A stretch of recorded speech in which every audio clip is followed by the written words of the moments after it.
You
recognize this face next to me. His name is Bruce McGill. But if you've ever seen Legend of Bagger Vance, Steven Spielberg's Lincoln, look it up. Bruce McGill, MCGILL. It's like a menu in a Chinese restaurant. You see all a couple hundred credits. The show is 40 years old. Did you ever think it would have a life of its own? Well, yes, because it did, or I wouldn't have done it. I was season 2. How did you know? Well, it was season 2, and it was the hottest show in the world. And here's how you can tell. When they want you to do something, and they'll say there's no negotiation, it's the top of the show, take it or leave it. That's power. Yeah. And I got my part literally less than a day before I started shooting, because Dennis Hopper, who was a pretty big star, the show that I did was written for him. And he was sure they would cave and pay him more. They didn't cave. So 11 o'clock in the morning, LA time, I get a phone call. There's this great role on Miami Vice. We all know what Miami Vice was. But we can't give you a script, and if you want to do it, you have to get on a plane at 4 o'clock.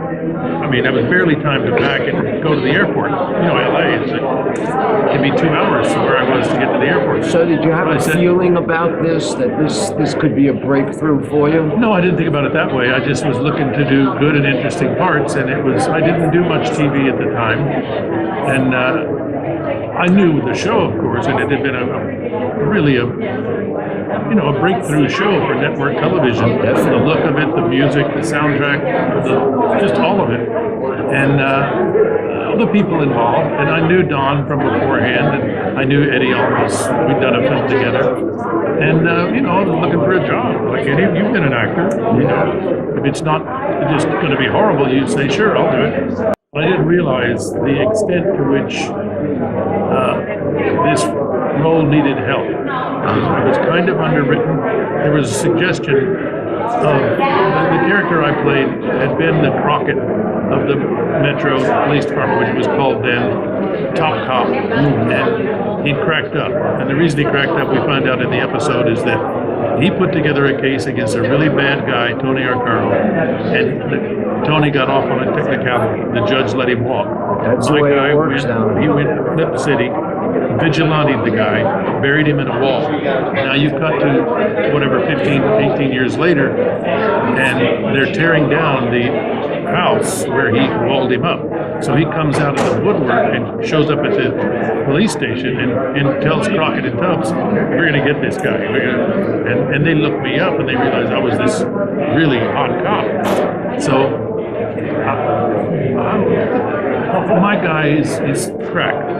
And he's been I think the line was, he's in a lockup up in Lauderdale. I love the alliteration. He's in a lockup up in Lauderdale. And when he was up there, because they had me a few times in the writing do like a Groucho Marx or Peter Lorre, I don't remember which ones were scripted, but they only had a mild suggestion of it. So I decided that in order to make that cohesive and to make that work, every time my guy heard something he didn't want to hear, he'd snap. into one of these characters that he watched in the lockup. All he did was watch old movies. So he had Walter Brennan. I forget who all I did, but I know Walter Brennan, Groucho Marx, Peter Lorre, and, various impersonations is what they were. Just when things didn't go exactly his way, he would snap. And so I put it in every time I got somebody cut across my beam, which gave it consistency. And it was, they tell me, I don't know if it's true, but the most rerun and the most popular episode that they had in the years that it ran. So I knew that it was kind of tour de force performance, but as a ham actor, which when I say a ham actor, that's not a bad thing. We know what we are. Add a little cheese to it. As long as you don't add cheesecake. I never had the body for that. But I knew it was a meaty role. Well, I have to tell you something. I've been a fan of yours since Animal House. That was a pretty good job. Because the writing there, they wrote about my fraternity. Yeah. And so it seems. You might not be surprised to hear that is the most asked question was Belushi really that crazy? And the other one is that was about my fraternity.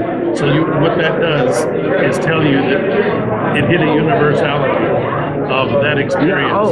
Because I go, no matter where I go, north, east, south, in the United States anyway, where the fraternity system is in play, people say with great regularity, that was just like my fraternity. And that was because they were smart guys and it was good writing.